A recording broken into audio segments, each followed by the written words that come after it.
Last weekend I was lucky enough to be at Wembley Stadium to witness Anthony Joshua versus Daniel Dubois. It was an amazing night from start to finish, with a packed undercard and a spectacular main event. With the dust settled almost a week on from the fight, I thought it would be a good time to break it down and see what's next for both men. Right from the off, Dubois was way more assertive than Joshua, taking the centre of the ring straight away and putting Joshua on the back foot as he looked tentative. Dubois probably has one of the best jabs in the division, and Joshua's low guard played right into his hands. It looked as though Joshua wanted to be loose and elusive, pouring with his jab instead of stabbing it home like Dubois. And it has to be said that at times Joshua's defence looked amateurish, with his chin up and his hands down.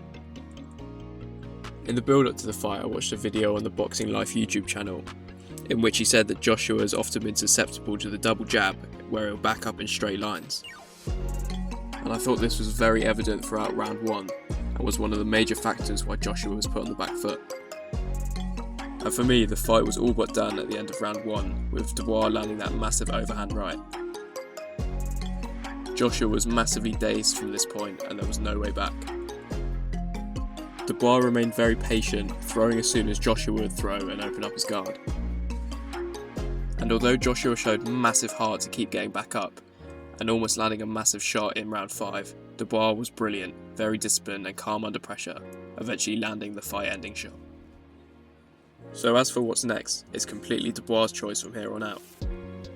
He's taken on some really risky and dangerous fights throughout the last 12 months, and come through each with flying colours. And another man who keeps on taking dangerous challenges is Joseph Parker.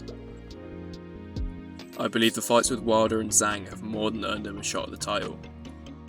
And for me, Parker vs Dubois is one of the best fights in the division. Many will write Joshua off at this point, and I will admit it's a long way back. But if there was to be a rematch, it's not out of the question that he could win. We've seen him box to a disciplined game plan before, so it's not out of the question now. Having said that, this may turn out to be a passing of the torch moment. Dubois is now in his physical prime, and he will be a problem for anyone in the heavyweight division. At 27, he's now the same age as Anthony Joshua was when he beat Vladimir Klitschko, which seems like somewhat of a poetic coincidence. At very least, this has massively shaken up the heavyweight division. And an upset is always good for the sport, so massive congratulations to both Anthony Joshua, but also the victor, Daniel Dubois.